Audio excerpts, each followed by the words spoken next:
Okay, you can just put that right down there.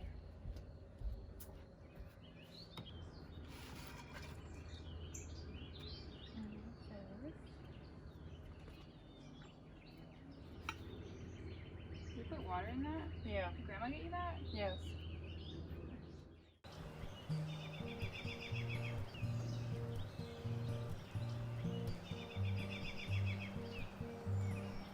When we were growing up, we kind of shared like a driveway with our neighbors, and there was this little patch, and my dad would grow roses there. And it was funny because him and the neighbor would kind of like compete with their roses. Both my dad and my mom love to garden and be outside, so it was like passed down to me. I always like did flowers. I always had like little, like, you know, in pots. And then when I got married, when I owned my own home and had the big property, that's when I got into it.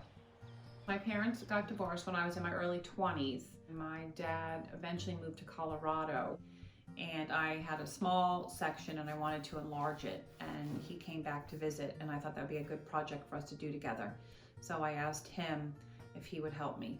He came with me to the store and I bought some plants with him, and he showed me how to plant the plants and how to have the soil and the fertilizer. So Grandpa Ron helped me plant.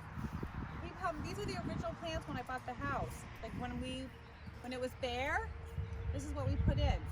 Grandpa Ron, I put this in with Grandpa Ron, this with Grandpa Ron. When I had my first child, my son, my dad moved back, and that's when we got really close. I learned enough from him so that when he passed on, I was able to carry this knowledge on. He gave me the knowledge on how to do it and want to do it and want to expand on it and just enjoy the environment and enjoy the outside and the beauty that comes along with gardening and the peacefulness.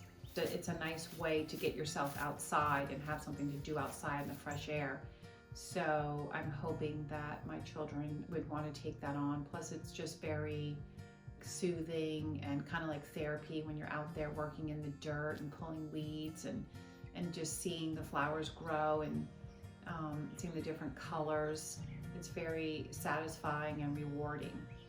So I would hope that they would find it as enjoyable as I do. Actually, my daughter, when she came home during the pandemic, she wanted to try composting.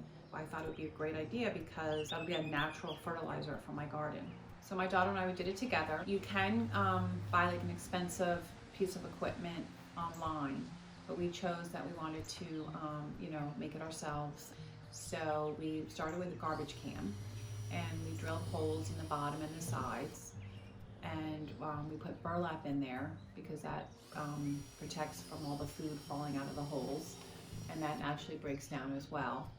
And we put that on top of bricks, and that helps with the airflow and the oxygen. And anything that's left over that you consider a scrap goes into our compost. So for instance, we have coffee grinds, we have peels of apple cores, we have banana peels, we have scraps of lettuce, celery, carrots.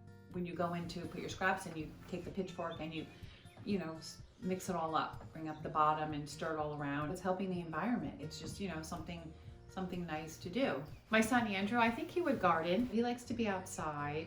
I could see him doing maybe a vegetable garden. It's a family affair. The whole gardening process, it makes me think of my parents. My mom, she's 84. She just did her own little garden project, so she has a green thumb. So growing up with that, that kind of rubbed off on me. In the early spring, I'll rake, I'll take the leaves out and just, trim back some branches and just clean it up. And then I just do it throughout the summer. I'm always in there weeding and pruning and just, making it look nice. So my dad had an apartment, and you have your certain plants that the association provides for you. But my dad didn't like those plants, so he asked if he could have his own plants and he would maintain that little area, and they agreed. So like I would prune my plants and he would take some of the leftovers and he would plant them in his little garden bed. And upon his death, he had this rose bush, so I went to his house and I dug the rose bush out and I brought it back to my house, and it's growing. So every time I see the roses, I think of my dad. When I see the flowers, I think of him. When I see the birds coming to the flowers, I think of him. When I see butterflies, it always brings thoughts of him to me. He lives on through my gardening.